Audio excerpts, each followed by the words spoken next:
Hello नमस्कार दोस्तों, स्वागत है आपका अपने चैनल जियो रिकॉर्ड में।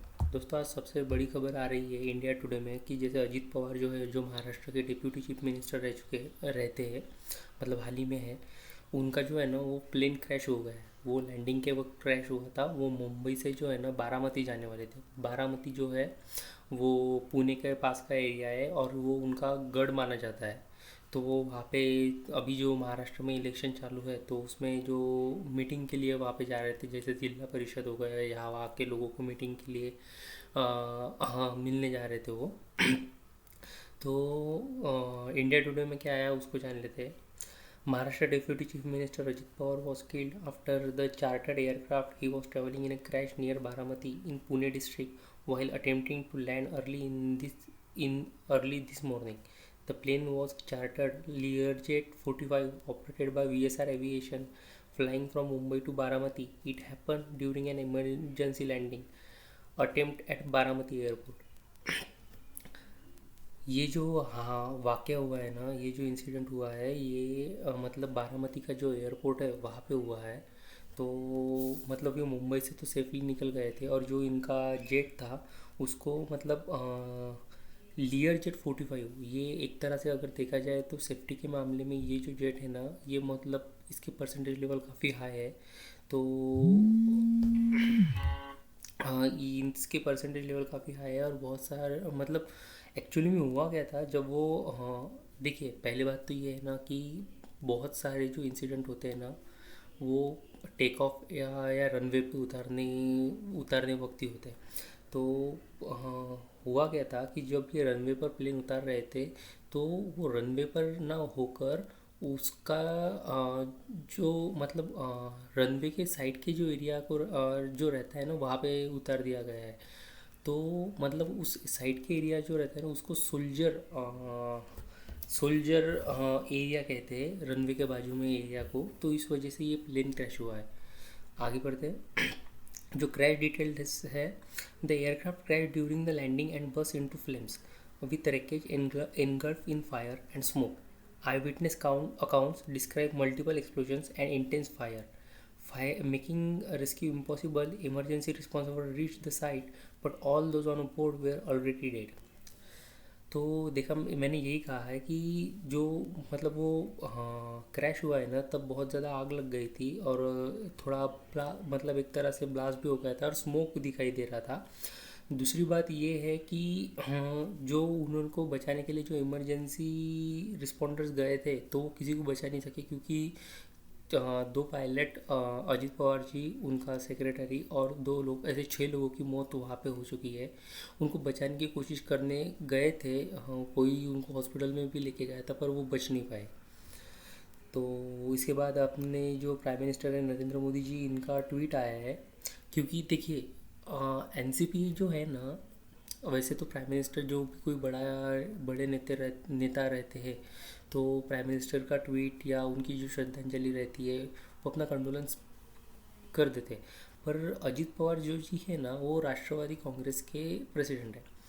राष्ट्रवादी कांग्रेस बनाई थी शरद पवार जी ने, इनके चाचा ने। इनका बहुत पुरानी पार्टी है महाराष्ट्र में। और अभी जो महाराष्ट्र में जितनी भी पार्टियाँ है उसमें अगर देखा जाए तो अभी ये 3 नंबर पे फिलहाल है, जो अजित पवार गढ़ है। मतलब इनकी जो युति थी, मतलब इनके चाचा के साथ जो इनकी युति थी वो टूट गई है और ये बीजेपी में शामिल हो गए हैं। पर अपनी एनसीपी के जो ओरिजिनल एनसीपी है, जैसे शिवसेना का हाल हुआ है कि इनका जो मतलब जो सिंबल था धनुष्यबाण का, तो वो एकनाथ जी शिंदे कैरी कर रहे हैं और मशाल का जो है वो उद्धव ठाकरे जी। तो जो एनसीबी का ओरिजिनल सिंबल था तो वो जो है ना वो अजित पवार कैरी कर रहे हैं और वो अपने एमएलए से लेके वहाँ से निकल गए। अजित पवार अगर देखा जाए ना तो पुणे की साइड में बहुत बड़ा नाम है। बारामती में इनका सिक्का चलता है और ऐसा कोई नहीं, अगर इनको पास अगर कोई भी वहाँ का जो लोकल आदमी रहा या कुछ भी, अगर किसी का भी कुछ भी प्रॉब्लम रहा ना तो ये डायरेक्टली सॉल्व कर देते थे। इनको वहाँ के लोग प्यार से दादा बुलाते थे। दादा यानी मराठी में दादा को बड़े भाई के समान बोला जाता है। तो मोदी जी क्या कहते हैं वो देख लेते पहले। Shri Ajit Pawarji was a leader of the people, having a strong grassroots level connect. He was widely respected as a hardworking personality at the front end of serving the people of Maharashtra. His understanding of administrative matters and passion for empowering the poor and downtrodden were also noteworthy. His untimely demise is very shocking and saddening. Condolence to his family and country's countless admirers. Om Shanti. देखिए, मैंने पहले ही कहा कि ये मतलब बहुत ज़्यादा इनका सिक्का चलता है। ये बहुत मतलब जो ग्राउंड लेवल पे जो पीपल लोग काम करते हैं, जो कार्यकर्ता काम करते हैं, ये उनको तो के पहचानते थे और उनके साथ तक कि इनके रिलेशंस अच्छे थे। ऐसा नहीं कि मैं ऊपर के लेवल के साथ लोगों को देखता हूँ, आप नीचे को देखो, ऐसा नहीं। अगर देखा जाए ना तो इनका जो काम करने का तरीका था ना, वो सुबह सुबह भी किसी भी अगर इंस्टीट्यूट में या गवर्नमेंट इंस्टीट्यूट में अगर इनको जाना रहता है, ये सुबह की विज़िट प्लान करते थे कि वो देखना चाहते थे, खुद जाके देखते थे कि कैसा वहाँ पे जो काम चालू है वो ठीक है या नहीं है, वहाँ पे लोगों को क्या सहूलियत मिल रही है नहीं मिल रही है। मैं खुद बताता हूँ अपना किस्सा कि मैं COEP कॉलेज जो पुणे में है, कॉलेज ऑफ इंजीनियरिंग पुणे, तो वहाँ का स्टूडेंट रह चुका हूँ, वहाँ से मैं पास आउट हूँ। तो जो आम लीडर्स अगर किसी को कोई भी वहाँ पे जो है ना, नितिन गडकरी जी, देवेंद्र फडणवीस जी, या फिर कहा जाए अजित पवार जी, वो आते जाते रहते हैं। किसी भी कार्यक्रम के लिए या प्रोग्राम के लिए बुलाया जाए तो आना जाना रहता है उनका। तो अगर अजित पवार जी का आने का निमंत्रण रहता है ना, तो अजित पवार जी एक अकेले ऐसे नेता है कि जो कॉलेज में 6:30 बजे आते थे, जिनकी वजह से सारे टीचर स्टाफ को आना पड़ता था, तैयार रहना पड़ता था, क्योंकि वो देखना चाहते थे। और उनका जो काम करने का तरीका है ना कि आज यहाँ पे स्पीच दे दो, वहाँ पे जाके ऐसा करो, एक दो काम कर दिया नहीं, वो सुबह से लेके शाम तक वो कंटिन्यू कुछ ना कुछ उनका चालू रहता था। इसलिए उनको लोग दादा के नाम से संबोधित करते थे, या उनको जो है ना बड़े भाई के समान समझते थे, क्योंकि वो हर किसी का काम करते थे। और वो अगर उन्होंने कहा कि मैं अगर कह दूँ कि अगर ये काम है और ये होने जाएगा, तो उनका काम होता ही था। अगर उन्होंने कहा कि ये मेरा आदमी है, इसको यहाँ पे से चुन के लाना पड़ेगा, तो वो मतलब वो चुन के आ जाता था। पूना के साइड में इनको फाइट देने वाले, मतलब बीजेपी अभी अभी खड़ी हुई है, पूना में इनको फाइट देने वाले कोई नहीं था अभी तक। आगे बढ़ते हैं। टाइम्स ऑफ इंडिया में देखा गया है जो EU trade agreement live updates है। India EU pact sealed, PM has historic FTA, Ursula says mother of all deal deliver. देखिए, 26 जनवरी को जो रिपब्लिक डे हुआ था, तो वहाँ पे है ना, तो जिन जिन लोगों को चीफ गेस्ट बुलाया गया था, उसमें यूरोपियन यूनियन की जो चीफ है, यूरोपियन यूनियन के जो लीडर है, उनको भी बुलाया गया था, उर्सुला वॉन डेर। तो उन्होंने जो भारत की जो अभी तक बहुत ज़्यादा मतलब कुछ दिनों से बात चल रही थी कि मदर ऑफ डील करने वाले, मदर ऑफ डील, अगर देखा जाए ना तो वर्ल्ड वॉर 2 या आज़ादी के बाद भारत ने जो 20-22 डील की है ना, तो उसमें की ये सबसे बड़ी डील होने वाली है। तो अगर आप इसको इस तरीके से समझिए कि दुनिया के सब, एक तरफ भारत को देखिए, एक तरफ यूरोपियन यूनियन को देखिए। पॉपुलेशन वाइज अगर देखा जाए ना, तो ये दुनिया के सबसे बड़े 2 मार्केट है। और इस डील पर काम अभी से चालू नहीं हुआ था, इस डील पर काम कम से कम 10-12 साल से पहले चालू हो रहा था, पर वो हो नहीं पा रही थी। तो मतलब ऐसा है ना कि ये जो डील है ना, इसको भारत बहुत मतलब भारत के लोग बहुत बेसब्री से इंतज़ार कर रहे थे। तो अगर दुनिया की जो 8 बिलियन की पॉपुलेशन है, तो इसमें का 3 या 3.5 बिलियन की पॉपुलेशन के लिए मतलब ये 2 जगह है। एक EU, पूरा यूरोपियन यूनियन जिसमें जितनी भी कंट्रीज आती है, और दूसरा भारत। भारत दुनिया का सबसे हाईएस्ट पॉपुलेशन वाला देश है। हमने अगर मतलब देखा जाए ना, तो भारत में बहुत सारे इलीगल माइग्रेंट्स वगैरह जो आते हैं ना, अगर उनको सबसे ऊपर पकड़ लेना, तो हमने चाइना को क्रॉस कर दिया है। हम 150 करोड़ के ऊपर आ रहा कब से जा चुके हैं, 1-1.5 साल 2 साल पहले ही जा चुके हैं। डील के बारे में बात कर लेते हैं, की पॉइंट्स क्या है उसमें वो देख लेते हैं। India and the European union have concluded a historic free trade agreement after almost 20 years of negotiation. It was announced during a 16th India as EU summit in New Delhi. EU Commission President Ursula von der Leyen called it the mother of all days, and PM Narendra Modi described it as a transformative and historic pact. The agreement will need ratification by India EU member state before it comes into force. Likely bye early 2027। इस पर जो काम है वो अभी चालू, मतलब अभी तो साइन हुई है, बाकी का जो काम है वो 2027 तक हो जाएगा और ये चालू हो जाएगी। इसका जो भी अपने को रिज़ल्ट, हमको रिज़ल्ट है तो 2027 तक मिल जाएगा देखने के लिए।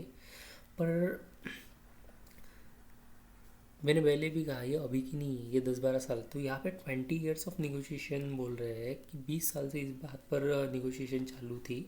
और उन्होंने जो है ना वोंडा डेर है ना, कि वॉन डेर उर्सुला जो है ना, सॉरी उर्सुला वॉन डेर जो है ना, तो इन्होंने अपने स्पीच में भी कहा है कि अभी दुनिया की ऐसी कंडीशन हो गई है कि दुनिया इस ऐसे मोड़ पे आके खड़ी हुई है कि वहाँ पे ये डील करना बहुत ज़रूरी है।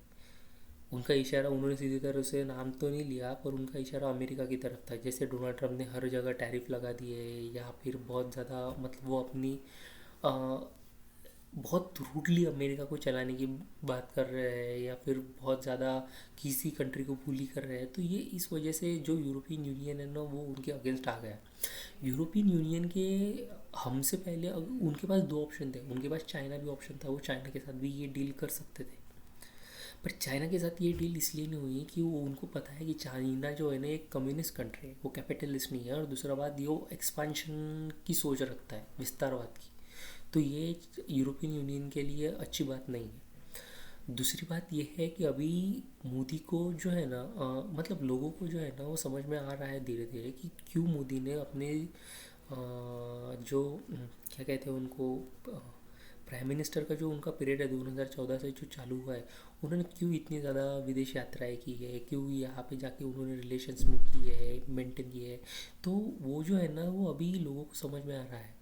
क्यों, अगर उन्होंने तब से अगर मेहनत नहीं की रहती, अगर तब से नहीं मतलब ये हो, उन्होंने अच्छे रिलेशंस मेंटेन नहीं किए रहते, या यूरोपियन यूनियन को हमारी ताकत का जिस तरह से अभी पता चल रहा है वो नहीं पता चलता, हमारे डोमिनेंस का, हमारे ग्रोथ का, तो ये डील शायद होना नामुमकिन था, ये नहीं हो सकती थी।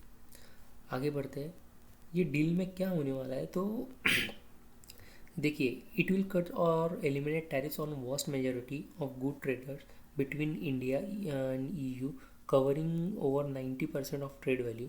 European tariffs on cars, wine, machinery, chemicals, and medical equipment will be progressively reduced. India will grant duty free or reduced duty access to EU products, while the EU will do the same for Indian goods like textile, leather, gems, and jewelry, and marine products. देखिए, भारत का जो सामान वहाँ पे जाता है, अभी जब से ट्रम्प सत्ता में आया और इन्होंने जब से टैरिफ लगाना चालू किया कर दिया है, तो हमारे अगर देखा जाए बहुत से जो जियो पॉलिटिकल फॉलो करते हैं जो लोग, या जो लोग पढ़ाई कर रही है यूपीएससी एमपीएससी की, उनको टैरिफ के बारे में बहुत अच्छे तरीके से पता चल गया है। तो इन्होंने जब से ये टैरिफ लगाना चालू कर दिया है ना, तो इस वजह से सब लोग परेशान हो रहे थे और इस वजह से ये डील हो रही है, तो इसके लिए हमको डोनाल्ड ट्रंप को थैंक यू करना तो बनता है। तो इसमें कहा गया है कि जो भी इंडिया की तरफ से जो गुड्स आएंगे यूरोपियन यूनियन के में, तो उसके लिए टैरिफ नहीं लगेगा। हम वो टैरिफ हर मतलब बहुत सारा मतलब टैरिफ जो है ना, तो वो मतलब ना के बराबर कर देंगे। और सेम वही पोजीशन जो है ना, वही जो बात है ना वो इंडिया करेगा यूरोपियन यूनियन के लिए, जो कि हमारे यहाँ पे उनके जो गुड आएंगे। तो इसमें जो मोस्टली रहेगा ना, तो उसमें car, wine, machinery, chemicals and medical equipment. और दूसरी बात देखा जाए तो जो इंडिया से चीज़ें आएंगी उसमें textile, leather, gems, jewellery and marine products. तो इसका जो इम्पैक्ट है वो क्या है, तो consumer could see a cheaper European products over time, including car and wines. Export from India to EU are expected to rise significantly, with some sectors like engineering, goods and jewelry projected to expand sharply. The pact is expected to boost bilateral trade, streamline market access, and the strengthen economic cooperation between two major global markets, accounting for about 24% of the global GDP. Global GDP का 25% ये deal cover करने जा रही है।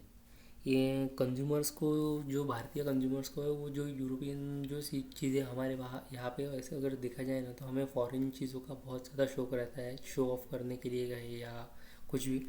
तो ये जो है ना ये बहुत सस्ती हो जाएंगी, मतलब वो चीप में हो जाएंगी।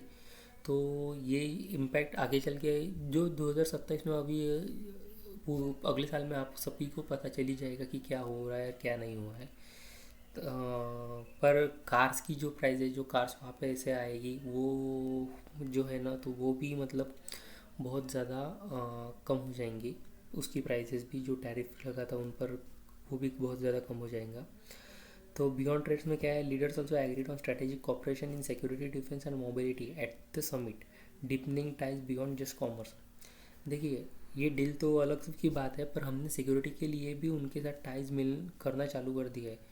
तो सिक्योरिटी में डिफेंस मोबिलिटी, मतलब सिक्योरिटी के पर्पज़ से भी अगर देखा जाए तो हमें वहाँ पे बहुत ज़्यादा मतलब अच्छा तरीके से रिस्पांस मिल रहा है। हमने अगर वहाँ पे ये भी सिक्योरिटीज़ के लिए भी डील अलग से कर लिए है। तो यूरोपियन, अगर देखा जाए ना, यूरोपियन नेशन एक डेवलप कंट्री है, वो पूरा का पूरा मतलब वहाँ पे डेवलप कंट्री है, टेक्नोलॉजी अच्छी है। तो हमें आगे चल के जो भी चीज़ वहाँ पे लगेंगी डिफेंस के लिए, तो वो भी एक तरीके से देखा जाए तो बहुत अच्छी तरीके से हमें मिल सकती हैं। तो जो जो चीज़ें हैं जो आगे चल के, हाँ, इंडिया में अगर बूस्ट हो जाएगा, इस बात को इंडिया अगर बूस्ट कर देगा, तो वो है, मतलब ऐसा कहा जा रहा है कि जो 6.6 मतलब 6 लाख करोड़ का ऊपर की इंडिया में बूस्ट आ जाएगा। इतनी बड़ी डील हो गई है। तो उसमें क्या है, तो वो जो है ना, तो उसमें कौन कौन से प्रोडक्ट्स आते हैं, तो हम उसको, मैं उनके नाम बता लेता हूँ एक बार।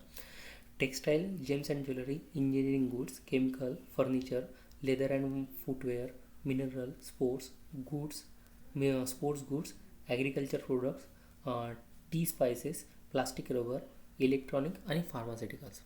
इससे भी बहुत ज़्यादा है, पर मेन जो है ना तो ये है। तो बस आज के लिए इतना ही। तो अगर ये आपको इन्फॉर्मेशन वैल्यूएबल लगी है तो please like share and subscribe my channel. Thank you so much.